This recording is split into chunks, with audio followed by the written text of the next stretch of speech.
Good evening. Welcome. We are beyond thrilled to be sitting here this evening in person, live for an executive speaker series event.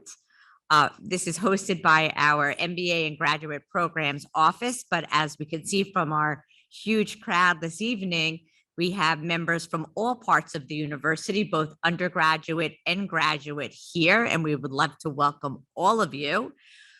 Tonight is particularly special because we have a repeat speaker. Faith Taylor actually was one of our first executive speaker, I think in our second or third year of our program. So it goes back a number of years, and we're very excited to have her back. And in a few minutes, we'll see her journey and see really how special she is to us here at Montclair State. But before I go any further, I'd like to introduce one of my colleagues. First off, if you don't know who I am, I'm Dr. Nicole Coppell. I'm the MBA director. So I am thrilled to be up here welcoming you. Just to let you know the lay of the land this evening, we're going to have the presentation begin. It's going to go, we're going to begin with Faith will be giving a overview, and then we're going to have a what we call a fireside chat. So just envision a fireplace right in the middle over there. We'll have, and then we'll have a chance for some Q&A from the audience. What's going to happen about 6:45, 6:50? I know many of you have an evening class at 7 o'clock.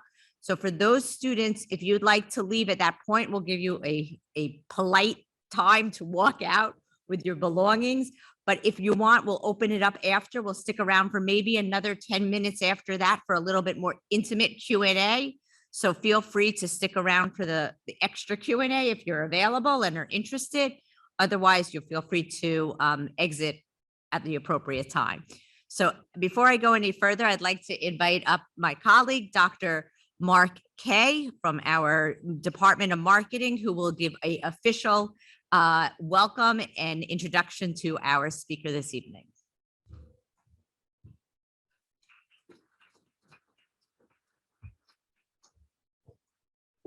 How you doing, friends? Hopefully some of you are in my class or have taken my class with me. I teach the Sustainability and Corporate Social Responsibility class in the MBA program, and it's a wonderful class. Faith has actually formally taught this class, and so it's continuing. It's and so if you're in my class, great. And I'm also teaching another class, and if you're in that class, you got to be in my, try to get there at least by 7:10, okay? So, but anyway, I have the distinct pleasure to introduce two people. Faith Taylor is one, and the other one is Anvi Boo, who, if you don't know this, you can actually go further with an MBA and get a PhD. Wouldn't that be fun? So Anvi is a doctoral student, and the doctoral students have the pleasure of solving all these environmental problems, hopefully, so that we can live on this planet a little bit longer. But Faith is both a distinguished teacher, has a background, went to a little university in California named Stanford, and has wonderful credentials, teaching at Wyndham Hotels, worked at with a guy named Elon Musk. I don't know if you've ever heard of him, at some little company in California, and now works at Kindle, which is, and so she'll have, I'm sure, wonderful things to say. So let's welcome Faith Taylor, please.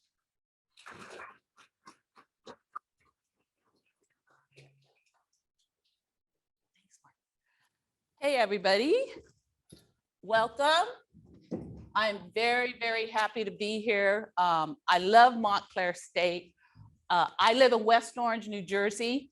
My kids went to school, Columbia High School, South Orange, and it has been an incredible journey to be here. This picture is the picture of my parents.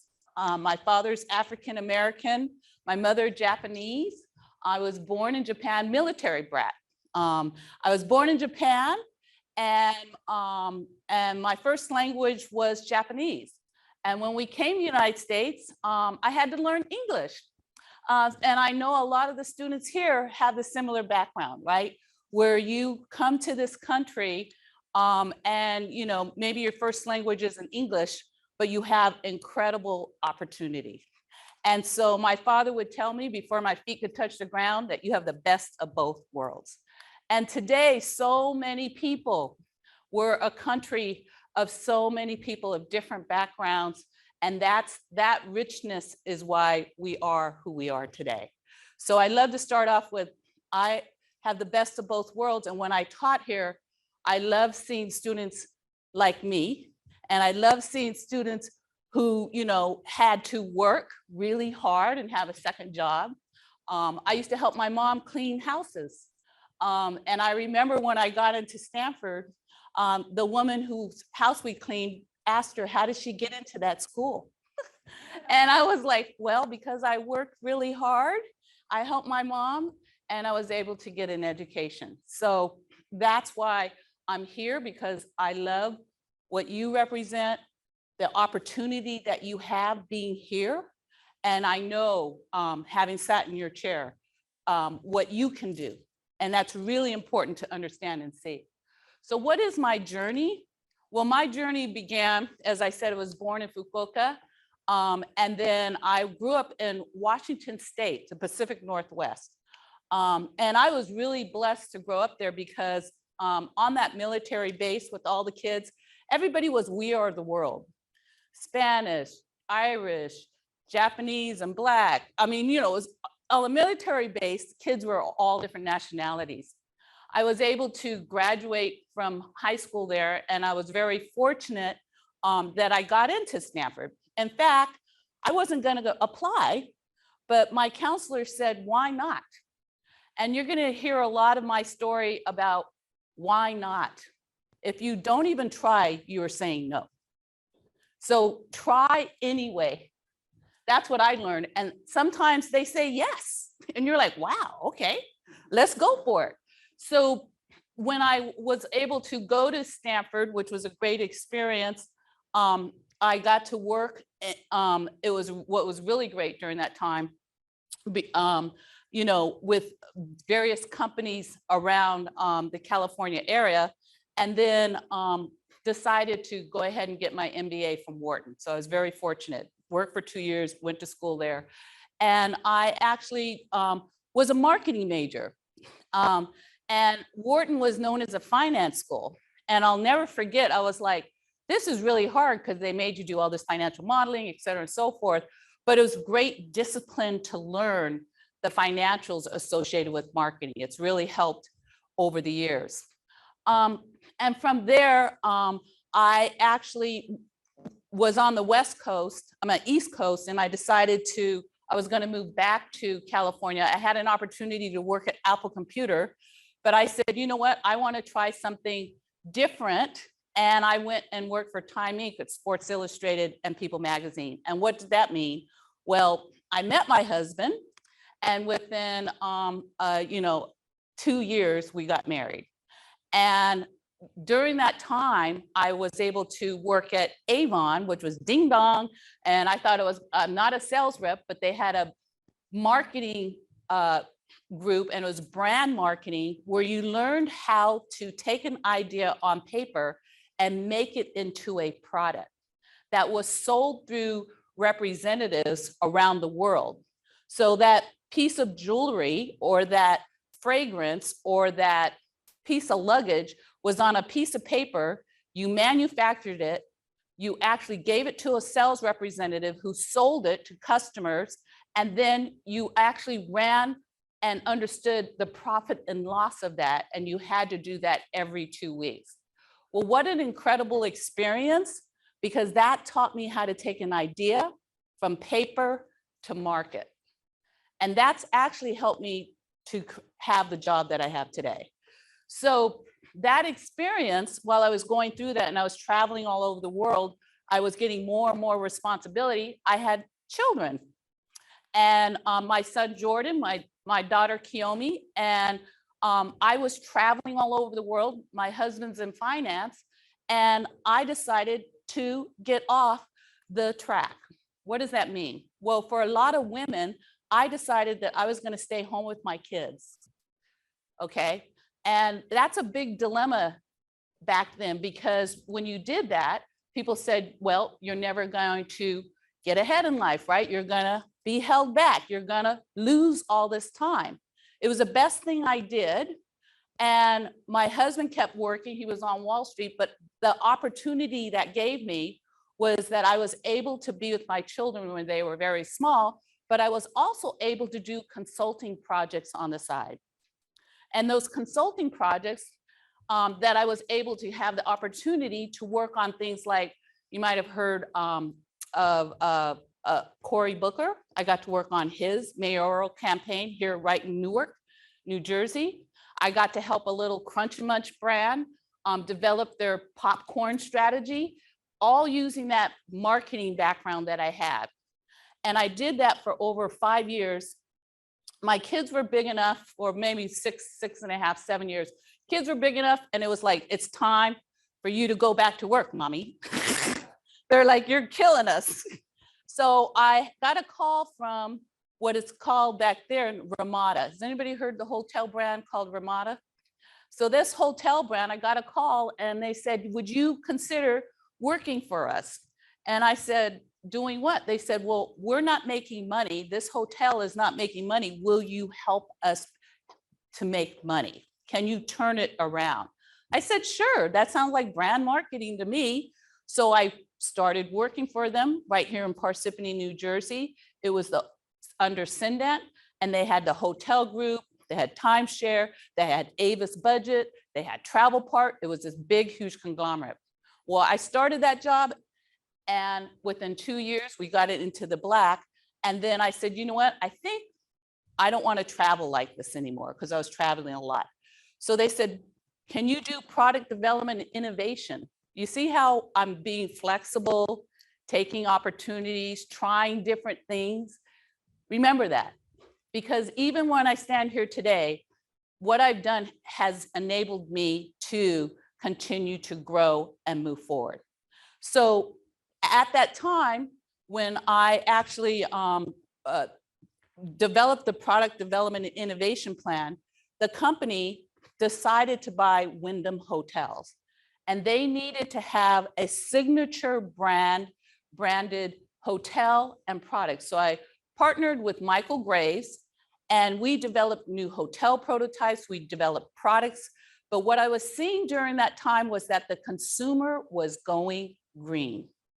And we were developing, oh, well, if we're going to develop the lobby and we're going to develop the program, what kind of wood should we use? So maybe we should consider using bamboo. Oh, well, if we're going to develop some of the food products, should we consider some of the options be sustainable? I was starting to see this in this prototype. And that project actually started to make me think about what's going on with the market. It was called the Lifestyle of Health and Sustainability at that time. And it was only a $200 billion market at that time. Well, from that project, my son, Jordan, who's now much, much older, plays ultimate Frisbee. I don't know anybody here plays Frisbee, but he comes home to me and says, you know what, Mom and Dad, you need to go see this film called Inconvenient Truth. Has anybody heard of this? Al Gore did a film called Inconvenient Truth, and it was about climate change. And he said, you guys go see it. I saw it. My husband and I said, it must be really important. We saw it. And I learned that every company in the world is going to be needing to understand climate change. So I went back and I said, I had the opportunity to work with our CEO, and I actually asked to talk to him about climate change. And at that time, we were spinning off from Cindent. The hospitality division was breaking away. Timeshare, hotel, etc. He looked at me, he said, I can't think about that right now. That is way too much. I'm trying to build a new company. We're breaking off from an old company. I don't think I can do that. Well, he comes back to me 4 weeks later and goes around and talks to the other CEOs that report into him and said, I've decided that I'm going to give you the opportunity to start the new green program at Wyndham. And he said, and I'm not giving you any money, and I'm not giving you any people, and let's see what you can do. And I was like, okay, do I really believe in this? And I did. So I started to put together a team across the company, and I put together a strategic plan. And a year later, I went back to him with this plan, and I said, I want to start this for you. And I said, I need at least one person and a little bit of a budget. And he said, you know what? I'm going to give you a shot. Because I had a track record of doing work, right, and delivering results. And so he said, I'm going to give her a shot. Well, let me say, people at that time, this was almost 14 years ago, people at that time thought, she's out of her mind. Think about this. Was anybody talking about climate change? Was anybody thinking this environmental stuff was important? But I said, you know what? I know this can have value for the company. So we began. Well, what happened was that when you develop a program, we were starting to have huge cost savings from putting in energy efficient programs, energy efficient lighting, doing a variety of items in the hotels, in the timeshare, changing behavior when you shut the curtain when it's hot, you don't have to use as much air conditioning, right? All of these things we began doing, and we were saving $92 million to the bottom line. Well, that's when the CFO said, I kind of like this program. So adding value, but that was year after year, develop a software system, work with the different owners. We had franchisees, hotel owners, working with them, helping the company understand the value, talking to legislators about hospitality and what we could do to green the entire industry. That was an incredible journey. And so we became the world leaders at about 8 years into it, because we were actually doing things before other companies were doing it. So, but what happened? Well, Wyndham decided to break up again. The company said, you know what? We're going to break up into a smaller unit. The hotel group's going to stay in Parsippany, New Jersey. The timeshare group's going to be in Orlando. And the destination group, we're going to sell off to a group overseas in Europe. So they decided to break up the company. I was overseeing all of that as their chief sustainability officer. And I decided, you know what? I'm going to take the package. I was very fortunate. I'd been there for 15 years. But during that time, I had a chance to work with some of the great professors here. I was teaching a course, a nighttime course here on sustainability.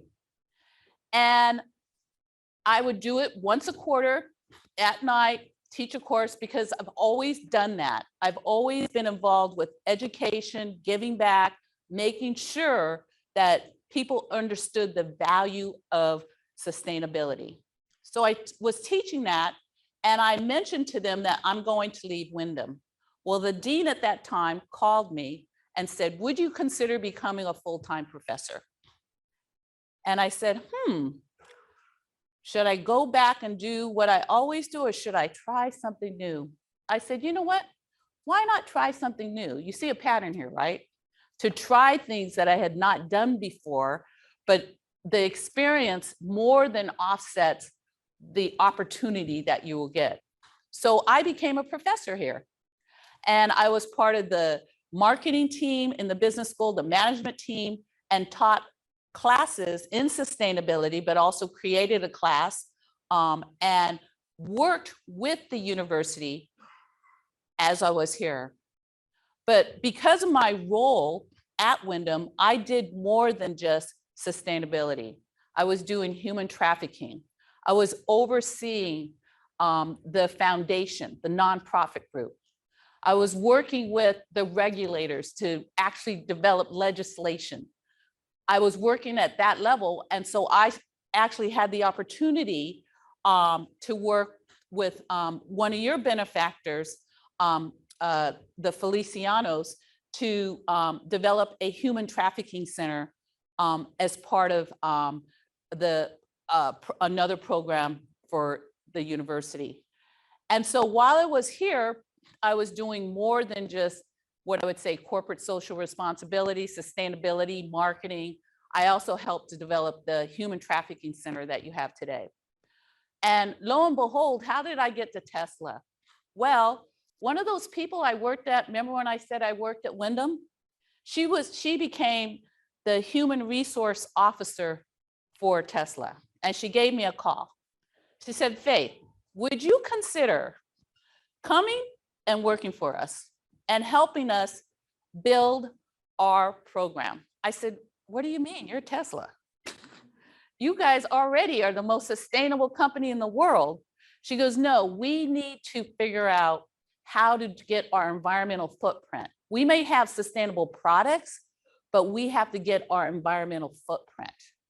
And so I said, well, what does that mean? She goes, we need to understand our carbon emission, our water, our waste, and we need to set goals against them. We can have sustainable products we sell, but we also have to deliver it in our business model, okay?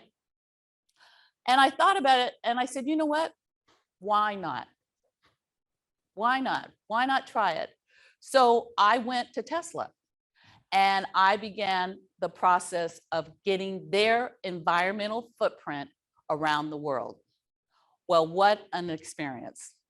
Let me just say that they had the most sustainable products in the world, cars, and I was in the car division.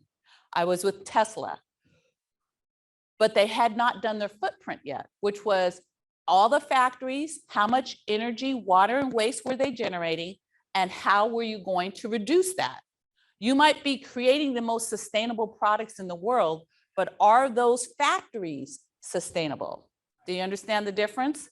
So I actually helped them develop their baseline for what they call scope 1, 2, and 3 of their environmental footprint, and then help them to develop their training and education, had them sign up for science-based target initiatives, worked with them to develop the key initiatives to say how much could they reduce their global footprint. Because your footprint today is more than just manufacturing a car. It is how you extract all of the different ores and chemicals to make that car, right? Then you make the car. Then you sell the car. Then you dispose of the car, recycle the car. So it's the full life cycle. And that's what's happening today. So I did that. And I was, as you can imagine, I was traveling all the time and my family lives here. And I made a decision that I want to be in this area where my son, my daughter, my family are. And I haven't had an opportunity to work at Kyndryl. Now you might say, what's Kyndryl? Well, Kyndryl is basically IBM. And IBM broke up into another whole company. And that company is now, just as of last November, has started to develop their entire footprint in terms of what will they reduce their footprint by. Now, today, you might hear a lot about climate change. And climate change and what is the regulations that are going on around that, right? And what they're doing in terms of climate change and the regulations is that they're saying we have to reduce our environmental footprint or we will have catastrophic consequences. And we have a short period of time to do that. So my job today is overseeing their environmental sustainability program globally and ensuring that we are meeting our goals to reduce our footprint. So how does this relate to your journey? Well, one of the things that I like to say, and as you hear the twists and the turns and the et cetera, so forth, it's not an either or, but it's an and. And how can you work together with a variety of organizations? And how do you actually develop plans and look at your journey from the standpoint of it is not a straight line, but it's a zig and a zag, and it's working together with so many different organizations to get there. So it's not an either or, it's and how do we do this? To solve for climate change, there's no planet B. We have one planet, one resource. We have to work together. So even in the different industries I've worked with, the car industry, the car manufacturers have to work together, right? Then countries have to work together. The only way we're going to solve this is on a global basis where we work with countries, we work with private, nonprofit, and we're going to have to figure out systems and solutions in an integrated manner. That's going to be absolutely critical as we go forward. So in your journey, you see my journey, right? It wasn't always perfect, but I learned along the way, and I was able to reflect and say what's important for me. And sometimes I got off the corporate track. I took time I worked from home with my children, right, when they were small, and I had no consequences. Sometimes it's good to take that time to reflect and do the things that are right for you. It's your life, it's your journey, and really, really remember that. That is so critical as you're going down this path and looking at your career today. You have many options, but I really, really want you to reflect and think about what you want to do, what's important to you, because when you get challenged, you'll be able to stick with it. And the last thing is ask. You know, one of the things that I think in life is if you don't ask, you don't even have the opportunity, but you have to take the opportunity to ask and really reflect on what you want to do and what's important to you. Really, really think about that, because if you don't ask, you're saying no. And sometimes in life, some of the things that I've done was not based on, okay, I can't do this because of that, or I can't, you know, even if they said no, I would just be in the same place I was. So if there's nothing else, ask yourself, ask others. It doesn't hurt. And it's a positive way to move forward, move forward. So I really want you to remember that, because in my career, as I went down this path, and even did sustainability for Wyndham Worldwide, I created my job. I asked the question. And then I said, you know what? I'm going to help solve and be a part of the solution. And that there are going to be jobs that are going to be created in your lifetime that does not exist today. My position when I started didn't exist. It didn't exist. Now it exists. What is the positions that are going to exist when you are my age? I don't even know. But that's exciting. That's actually exciting. So be flexible. Be flexible, move forward, ask yourself what's important, and it will work out. So I want to end it here, and we're going to go into the fireside chat and go from there.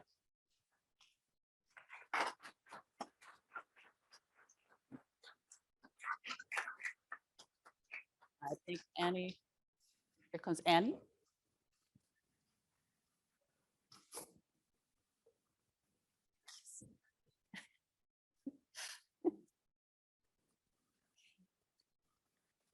So thank you, Faith Taylor, so much for your insightful and honestly really inspiring presentation. I just have a few questions I want to go over and cover, and hopefully we can learn a little bit more about you and your journey. Okay. So your background and professional journey has taken you all over the world, Japan, US. You've learned to market for popcorn, hotels, marketing, and now you have done product development.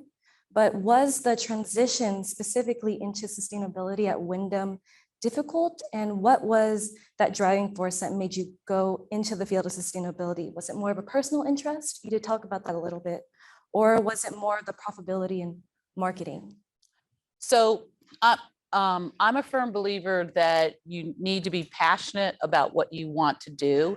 I am not an engineer. My major in undergrad was psychology and economics. My major in business school was marketing and entrepreneurship.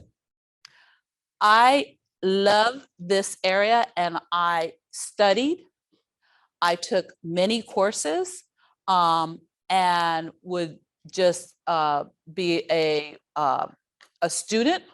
I would seek people who understood this space better than I, and I would learn from them, and was able to help build the program by that passion. And that was my last slide. If you're really passionate about something today, there are so many resources that you have access to.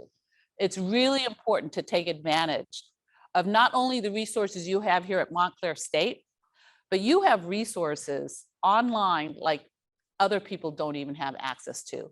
So the way I actually built my career was through my passion and studying and learning and working with experts, and just built it year by year.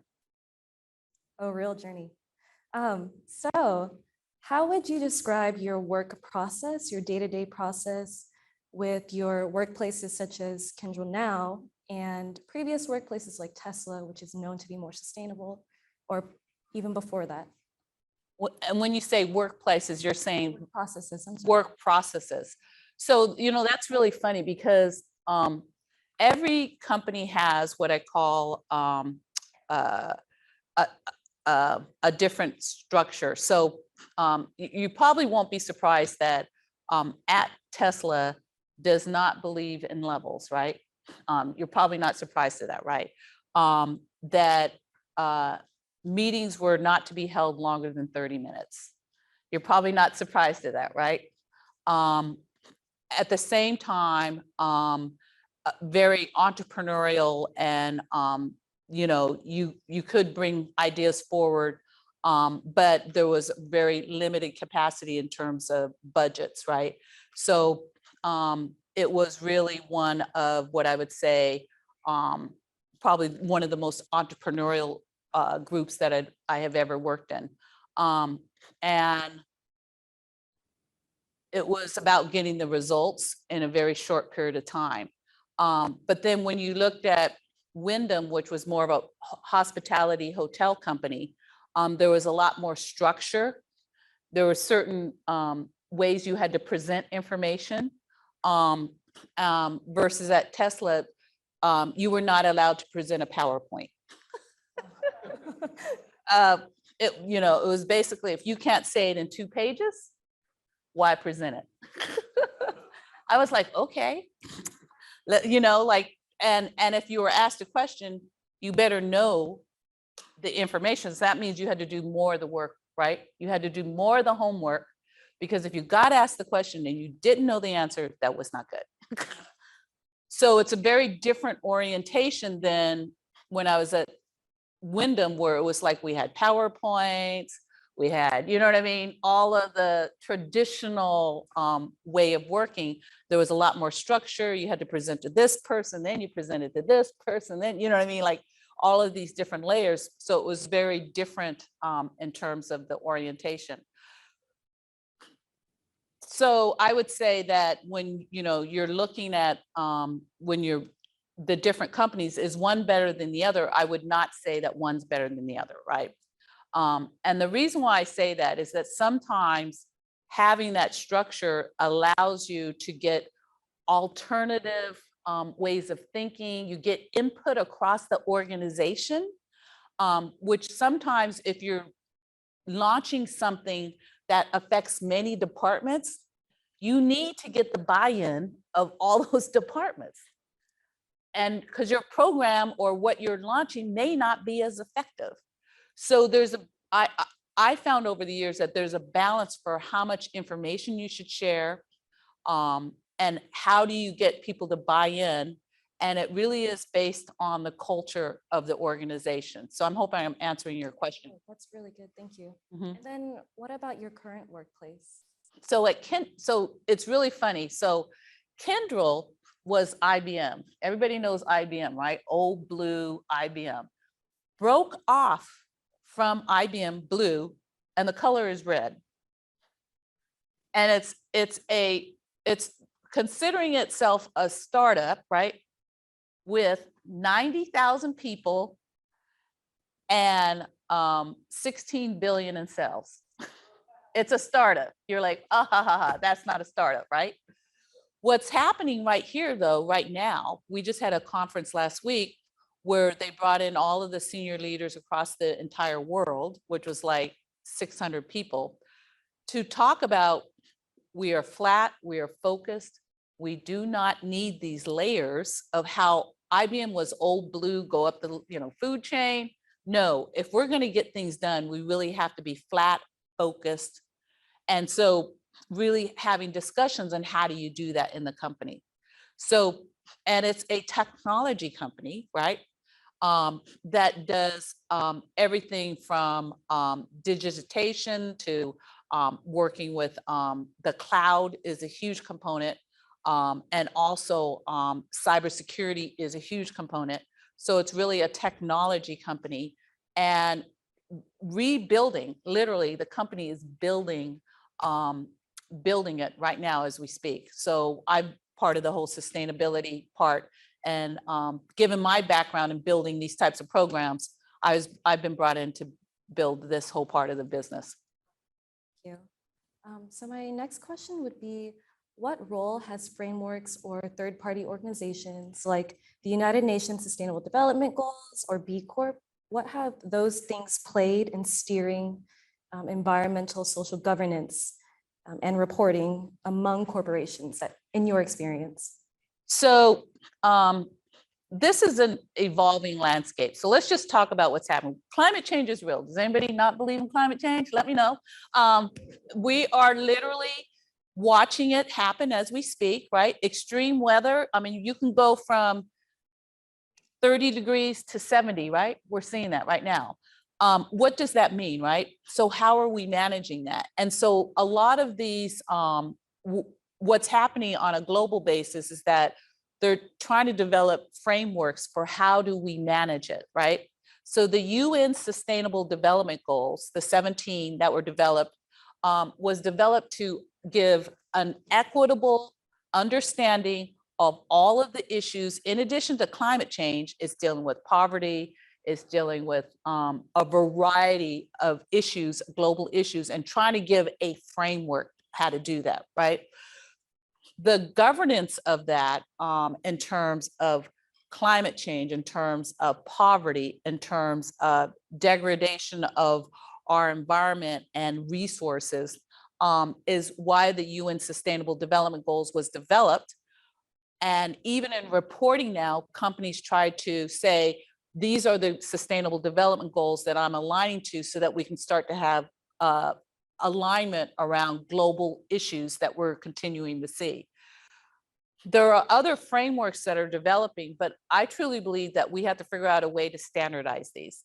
You can't have 10 different standards all over the world trying to solve for these issues. And I think the biggest issue that we have is that we need some kind of governing council to manage climate change, because we have one planet and it's happening everywhere. So you have to figure out solutions that span the globe. And right now, we don't have what I call this global governance structure to help us get there. And we're going to have to get there, because as climate change accelerates, you're going to have to continue to solve for people being displaced. And you're going to have to solve for resources declining. And you're going to have to make sure that there's equitable distribution. And the only way to do that is with some type of global council. I don't know what that's going to be. Right now, in my mind, the UN is not playing that role.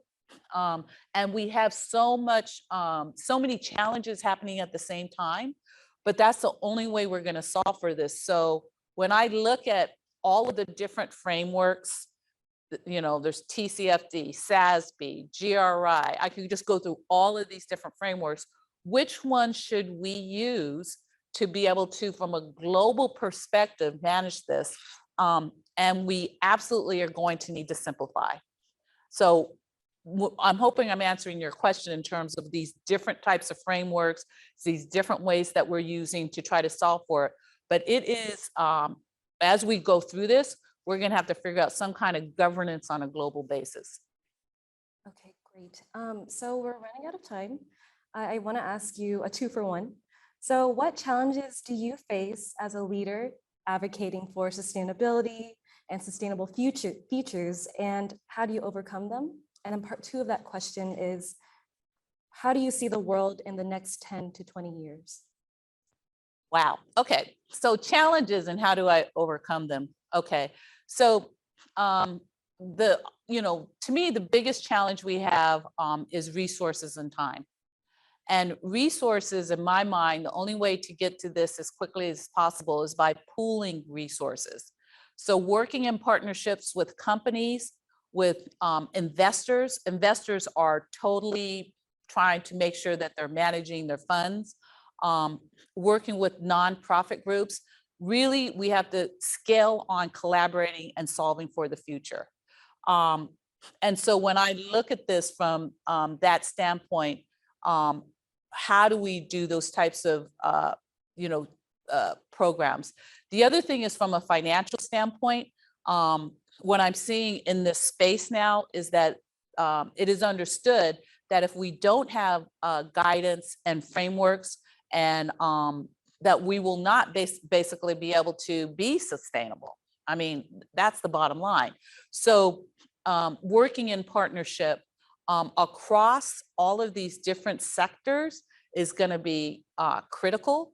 And working, as I said, there needs to be some type of global governance council. I don't know if it's a government or if it's a hybrid of nonprofits with private and government, but there needs to be some kind of structure to help solve for this as we go forward. And what was the second part of it?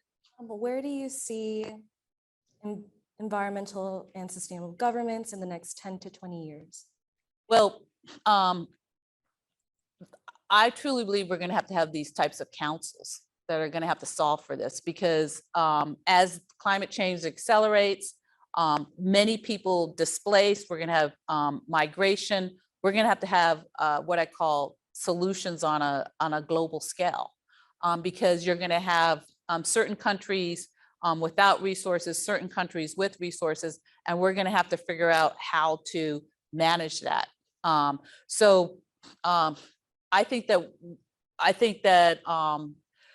the planet is smarter than us. I have to be really real about this. This planet has gone through, a variety of extinctions, and the planet's like, okay, well, you guys just keep going, So I'm not I'm an optimist. That's why I'm doing the work I'm doing, because I don't believe it's doom and gloom. I believe we can get there. If we can create this technology, we can figure it out. And so I truly believe there's great opportunity in this to develop different solutions. And I know that, for example, some people are just saying, we should just go out and figure out a carbon capture. I'm sure you've heard of this, pay for carbon capture to just solve for this. But it's more than that. But there's technology. And so I really believe that we're going to need global governance. We're going to have to leverage technology to help us solve for carbon. We're going to have interim solutions and systems to help us as things become, as we have disasters, et cetera, and so forth. We're going to have to figure out systems and processes on how we're going to have to deal with it. So there's going to be a transition time. We're going to have to leverage technology. We're going to have to manage this over time. I believe we can finally get there, but I think it's not going to be easy. It's not going to be easy. Well, thank you for sharing your expertise with us. Thank you. That's the end of the Fireside Chat. Okay. I really appreciate it. And so were we going to allow any questions, or I think, is that it? So as promised, I did say that for those people who I need to make it to a class for 7 o'clock, I'm gonna excuse them so they could politely walk out of the room, but hang tight, don't go yet. And we will have a Q&A, but I do want to take this moment to thank both of you for doing an excellent job. We really appreciate you being here. I think we are all now smarter than when we entered the room. We learned a lot. I think there's a lot that we need to do to be better citizens of this planet, and really, and in our jobs and in our careers, we're going to be able to make that difference. So we have a special plaque that we have bought for you, Faith, that we want to give you, and we have some special treats for you as well, Aunt Faith, which we'll be able to present to you as well. So thank you very much. I'll just show you what this little plaque says. It's quite. Oh, thank you.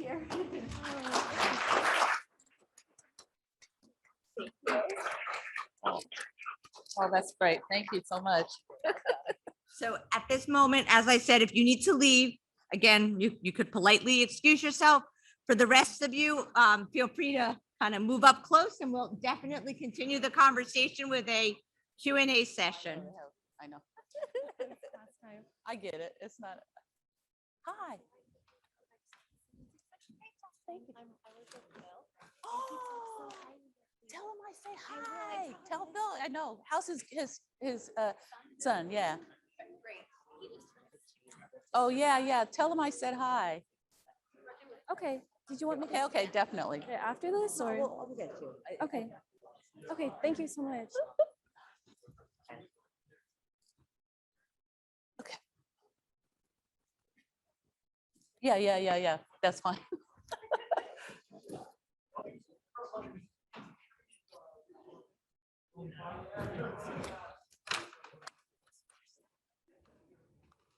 Okay. Go ahead. Yep, he has a question right there. Oh.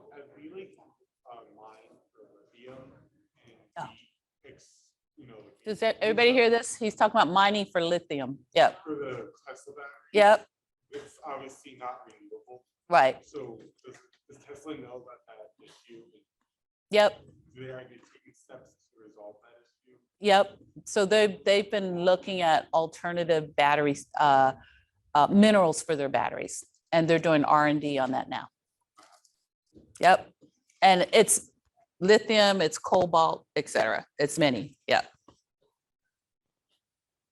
Taylor, to add up to his question. Oh, thank you.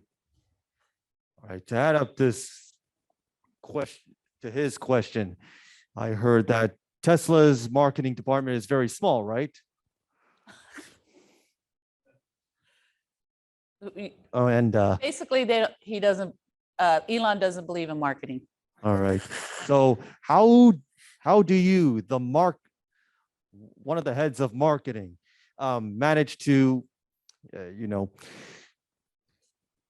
use marketing to debunk the myths about sustainable cars, like the battery he was talking about, and what makes the electric cars more effective than the hybrid ones that his competitors are making? So number one, I wasn't in the marketing department because I probably would have been fired. I'm just being real. Number two, when you say debunk the EVs versus hybrid market in terms of the usage of the cars. So I mean, EVs, if you look at the footprint of an EV, it is less than a hybrid, because hybrid's still using, a lot of them is still using gas, right? It's just a hybrid solution. So, one of the things I think what you're getting to maybe is that when you look at the EV and how it's made and how it's sourced, whether it's getting the cobalt for the batteries and all of that. And if you look at that footprint, that was something that we were doing. We were doing life cycle analysis of the entire car and comparing it to other types of vehicles that were being made to really understand from an LCA, life cycle analysis standpoint, that the footprint we were developing was less. And there was work being done in that area. So it's a very good question. And it was something that, we were dealing with. I hope the Tesla's consumers and the other drivers can understand this life cycle you're talking about. Yeah, so the life cycle analysis, if you look online and you go look up EVs and life cycles analysis, you'll see all kinds of research in this area, sincerely. Sure. Back.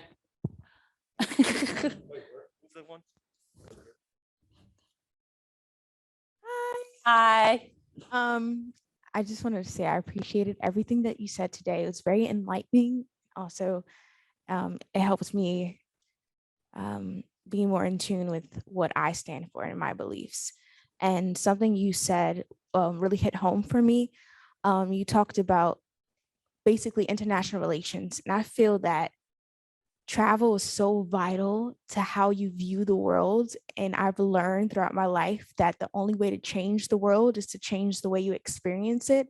So my question to you is, can you elucidate just a little bit more? Because I've traveled, I'm a nomad myself, traveled, and I've seen, you know, how other countries function. Can you elucidate just a little bit more on how you think the strengthening of international relations will be vital to this integrated approach enactment that you were talking about, if that makes sense? Yeah, so, you know, what's great about being at Kyndryl, to be honest with you, it's truly already a global company. We're in 78 countries. No, we're in 68 countries. And actually at Wyndham, we were in 120 countries. And when you look at developing solutions, sustainability solutions, you really have to customize it to the different regions in the world, with an end game of trying to get everybody at the same sustainable level. But some countries don't have the resources. You know, let's just say Africa. They may not have all of the infrastructure, the roads for EV cars. I mean, I'm just being real, right? And so you have to modify according to the different areas of the world to be able to become more sustainable in steps and processes. And so when you develop a program, you have to think through what is the resources, what is the capabilities, and how do we get this part of the world on the path of becoming more sustainable versus this part of the world, which may have more resources, to become more sustainable. Now, what's really interesting about that is that, for example, the way that people in maybe Africa and India transact is through their cell phone. They never had you know, full-blown computers because they don't have the capability, but they're able to leverage that cell phone technology to do more than what other people in other parts of the world are able to do. So understanding how you can use technology and understanding where those different parts of the world are on their path. And when you manage a portfolio, you say this part of the world is at this stage, give them these resources. This part of the world is at this stage, give them that resources, and manage it on a global basis according to what part of the world you're at. I hope that's answering the question that you're asking, because I'm trying to kind of show you how you manage this as a portfolio. You're managing the portfolio for the change that you're trying to make at the end of the day, become more sustainable. And sometimes, let me say this, you might not, you might be in a part of the world that only has cell phone technology, but they're not hindered. And this is true. They didn't need to have to transact for a bank. They didn't need to have all these banks. They just have their cell phone and they were just transacting. So they didn't need to have all that infrastructure. And that might be better. You know what I mean? So sometimes technology can help you go faster too. So anyway, I hope that's answering the question. No, it definitely did. I was reading the newspaper and it made me think of this question the other day. And I also I'm going to be honest. I also listened to Trevor Noah in his show, and he said this one thing that I think was really important that I would like to share with you guys today. He said that if you live in America, you don't always need to know about the world, but if you live in the world, you need to know about America. And we're currently in a war, and a lot of people don't know that there's wars going all over. Russia has been in a constant war. I studied this myself just for, anthropology purposes. And it's funny how people don't notice it until it affects their own country. Right. Makes sense. Yep. No, I totally understand. Yep. So, yeah, thank Yep. you. You're welcome. I think he had a. Thank you so much for the talk. It was really inspiring. My question was like you were saying that you chances are presented to you and you have to take them, right? So my question to you was how many of those chances have you declined? You had to say no, that's not my interest, or because like you're saying like, well, if something it's presented in front of you and you think it's great but it doesn't align with your values, or Right. just like something you have to choose, right? How do you choose that? Yeah, no, that's a very good question. So some things I did decline because it was just a stage of my life where I didn't want to do that. Especially with, children, I'll be totally frank with you. I was asked to take some bigger responsibilities in other parts of the world. And I said no, because I'm a firm believer in balancing your life and your career, your whole self. And sometimes you're offered things that, sound good on paper, but it's not really worth it. So I was offered bigger positions, running bigger things. And, I said, no, I'm fine where I'm at. And in fact, even when I took that time off during that 5 years, I was at Avon, and then I was one of the most senior execs. That time we had Andrea Young. She's a good friend today, she's CEO. And she's like, are you sure you want to do this? And I said, yeah, I'm going to do this. I'm going to be fine. Even doing that, doing that during that time when my children were young, I'm very grateful I did that. No regrets. I think you got to make those kind of decisions for yourself sometimes, and, might look good on paper, but what's the personal sacrifice you're willing to make? It's really important to understand that. Yep. Thanks. Thanks for your talk. It was really interesting. I actually have 2 questions. So the first question, I am super passionate about how do we find other options than burning coal and gas and oil? We just have to stop doing that. So I did my undergrad in energy engineering, doing my master's in energy economics, now sustainability science here. And I'm like at the start of my career at the moment, and I'm wondering, where should I go? Like, should I start working for a company that actually builds solar energy plants, or should I go into consulting? Or like, from your experience, what would you recommend a person like me that is at the start of her career? I would say be flexible.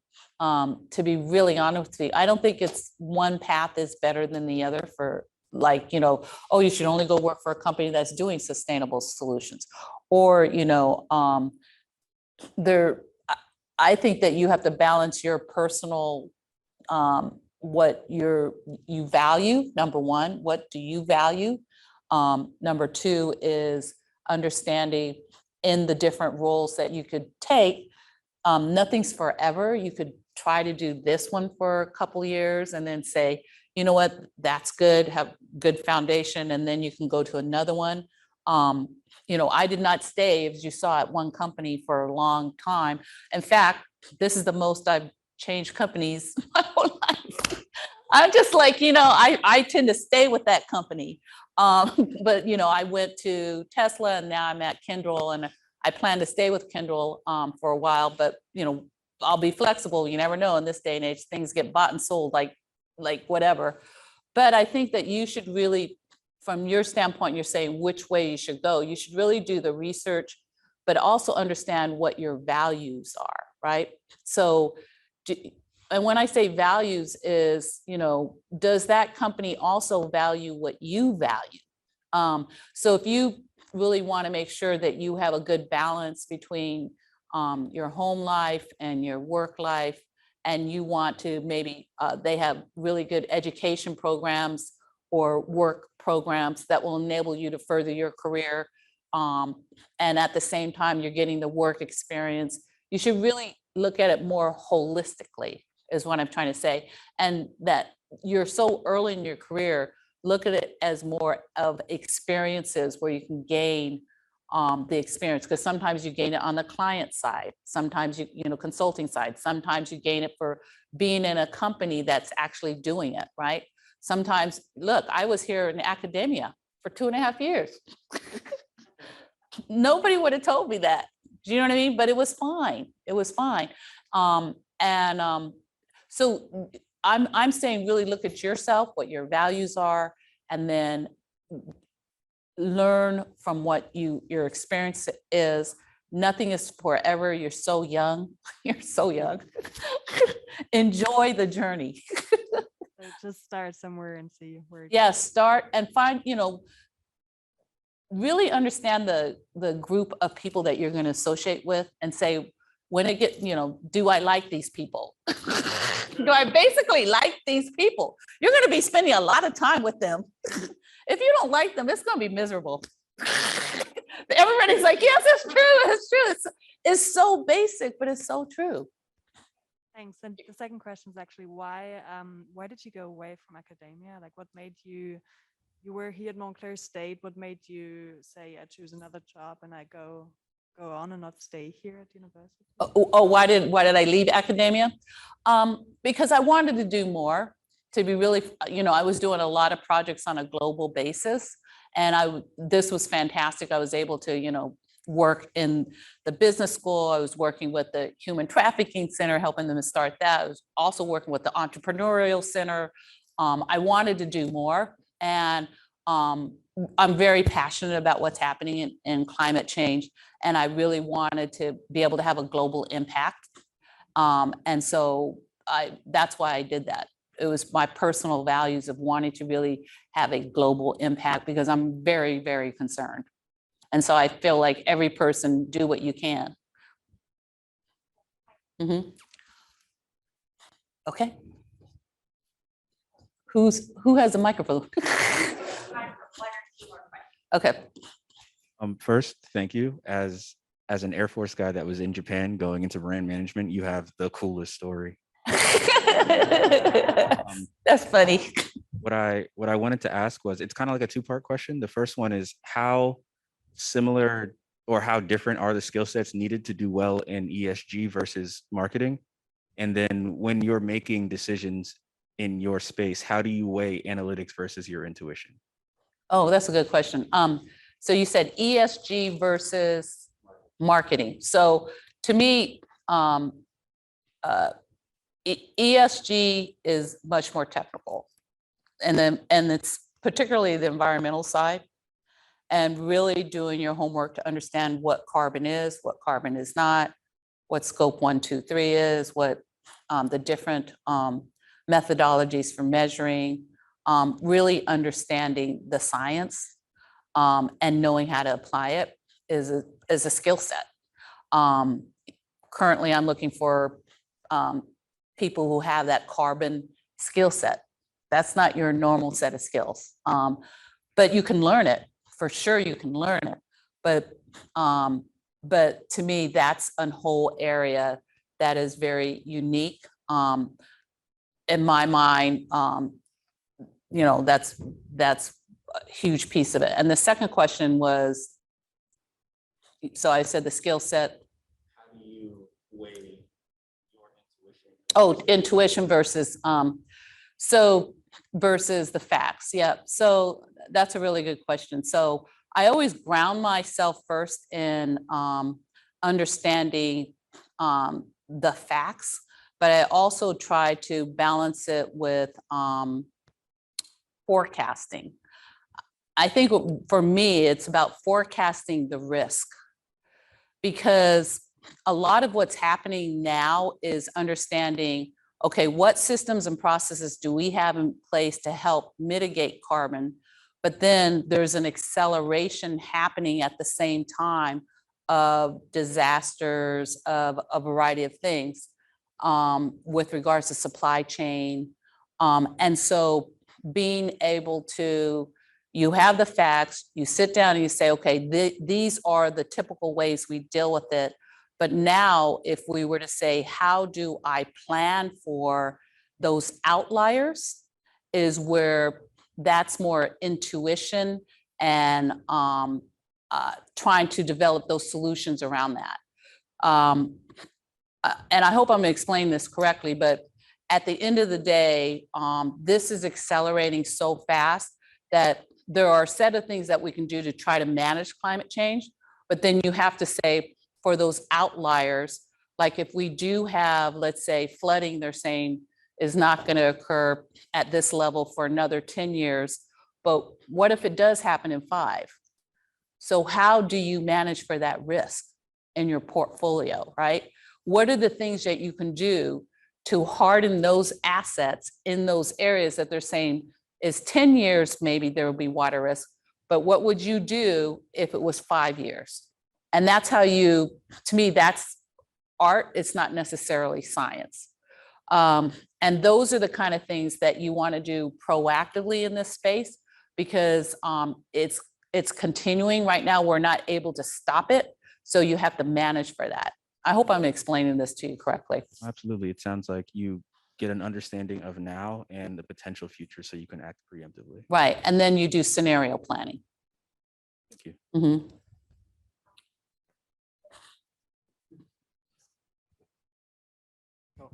Thanks. Thank you so much for your talk. One thing that really stuck to my mind was that you talk about global solutions, portfolio management in terms of climate change. As we know, governments sometimes don't work well together. Do you feel that this responsibility now falls on these global corporations instead on the government that should, or the UN? Yeah. So I actually do believe that companies are the ones that are stepping up right now, and investors, to be honest with you. For investors are trying to manage their risk and their portfolio. Think about this. If you have all these companies and blah, blah, blah, and they're in these areas that are at risk of flooding, you ain't going to have revenues. Fires, you're not going to have revenues. So they're really, what has really accelerated in the last 10 years is investors being very serious about this and saying, how are you managing this portfolio for risk? And that's where I see when you start putting dollars into this, you start to see change. And that's what has accelerated in the last 5 years, for sure. And so, but it's more than just trying to throw dollars at it.